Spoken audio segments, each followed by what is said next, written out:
رمضان المبارک اور تزکیہ نفس، روح کی پاکیزگی کا سفر۔ رمضان المبارک صرف ظاہری عبادات یا کھانے پینے سے رک جانے کا نام نہیں ہے، بلکہ اس کا اصل مقصد تزکیہ نفس ہے۔ تزکیہ کا لغوی معنی پاک کرنا اور نشو و نما دینا ہے۔ اسلامی اصطلاح میں اس سے مراد اپنے نفس کو بری عادات، اخلاقی پستیوں اور گناہوں کی آلودگی سے پاک کر کے اسے اللہ کی رضا کے مطابق ڈھالنا ہے۔ تزکیہ نفس کی ضرورت اور اہمیت۔ قرآن مجید میں اللہ تعالیٰ نے کامیابی کا دار و مدار تزکیہ نفس پر رکھا ہے۔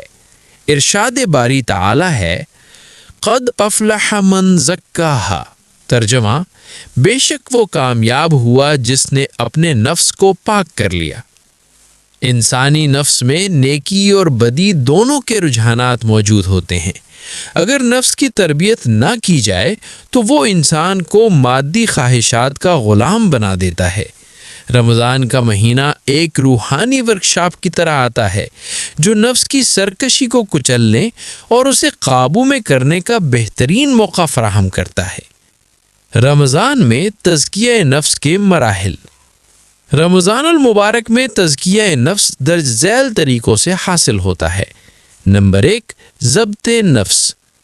روزہ ہمیں سکھاتا ہے کہ حلال چیزیں یعنی کھانا پینا جو عام دنوں میں جائز تھیں، اللہ کے حکم پر ایک مخصوص وقت کے لیے چھوڑ دی جائیں۔ جب انسان اپنی بنیادی ضرورتوں پر قابو پانا سیکھ لیتا ہے تو اس کے لیے حرام خواہشات اور گناہوں سے بچنا آسان ہو جاتا ہے۔ نمبر 2، اخلاقی اصلاح۔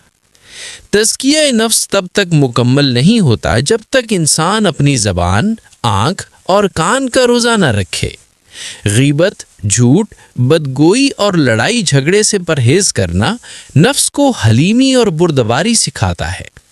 نمبر 3، کثرت ذکر اور نماز۔ نماز پنجگانہ کے ساتھ ساتھ تراویح اور تہجد کا اہتمام نفس کو اللہ کے سامنے جھکنے کا عادی بناتا ہے۔ یہ وہ لمحات ہوتے ہیں جب بندے کا تعلق اپنے خالق سے مضبوط ہوتا ہے اور دل سے دنیا کی محبت کم ہونے لگتی ہے۔ نمبر 4، سخاوت اور ہمدردی۔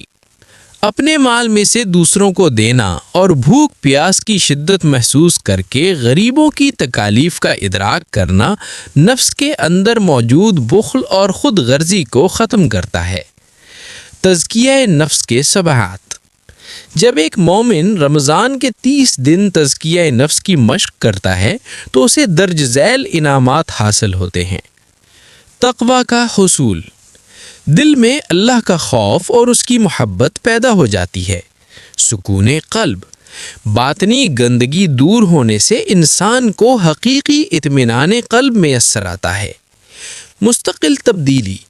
رمضان کے بعد بھی انسان کی زندگی میں ایک مثبت تبدیلی باقی رہتی ہے اور وہ گناہوں سے نفرت کرنے لگتا ہے۔ اختتام۔ رمضان کا مہینہ گزر جاتا ہے لیکن تزکیہ نفس کا عمل جاری رہنا چاہیے۔ ہمیں چاہیے کہ اس مقدس مہینے میں حاصل ہونے والی روحانیت کو ضائع نہ ہونے دیں اور اپنے نفس کی اس پاکیزگی کو سال بھر برقرار رکھیں۔